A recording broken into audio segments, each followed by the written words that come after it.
అందరికీ నమస్కారం. ఇట్లు మీ శివారెడ్డి.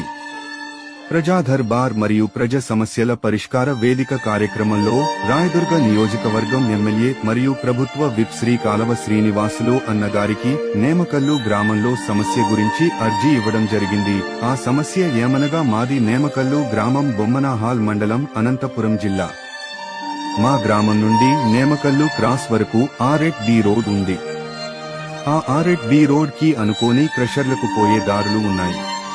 పొల్యూషన్ కంట్రోల్ బోర్డు నియమ నిబంధనల ప్రకారం క్రషర్ యజమానులు R8B రోడ్ కి కలుపుతూ తారు రోడ్ గాని సీసీ రోడ్ గాని వేసుకోవాలి. అలా క్రషర్ యజమానులు వేసుకోలేదు. దానివల్ల క్రషర్ నుండి వచ్చే లారీల వల్ల R8B రోడ్ తొలగిపోతున్నది మరియు లారీలో ఉండే కంకర మరియు పెద్ద రాళ్లు రోడ్ మీద పడిపోతున్నాయి. క్రషర్స్ నుండి R8B రోడ్ కి వచ్చే లారీల వల్ల మట్టి మొత్తం మెయిన్ రోడ్ కి వస్తున్నది.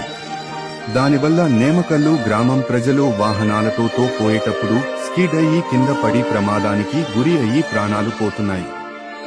ఇప్పటికే నేమకల్లు గ్రామం ప్రజలు చాలా మంది ప్రాణాలు పోగొట్టుకున్నారు.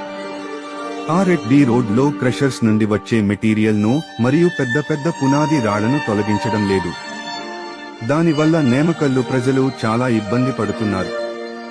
లారీలో నుండి కంకర క్రిందికి పడటం వల్ల రైతులు పొలంకి ఎద్దుల బండితో పోతున్నప్పుడు ఎద్దులు కంకరను తొక్కి ఎద్దుల కాళ్లకు గాయమవుతున్నాయి.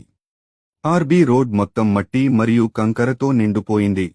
ఆ రోడ్లో వాహనాలు వెళ్లినప్పుడు దుమ్ము కాలుష్యంతో రోడ్ కనపడదు. దయచేసి మా సమస్యను పరిష్కారం చేయాలని కోరుకుంటున్నాము.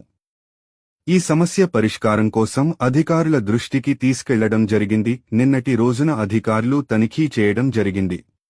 అధికారులు కంకర యజమాన్యానికి ప్రతి ఒక్కరు క్రషర్ నుండి మరియు క్వారీ నుండి RB రోడ్ కి కలుపుతూ రోడ్ వేసుకోవాలి మరియు RB రోడ్లో కంకర కాని లేదా రాళ్లు కాని పడితే శుభ్రం చేసుకోవాలని చెప్పడం జరిగింది మరియు త్వరలో వారికి నోటీసులు ఇవ్వడం జరుగుతుంది అని అధికారులు హామీ ఇవ్వడం జరిగింది.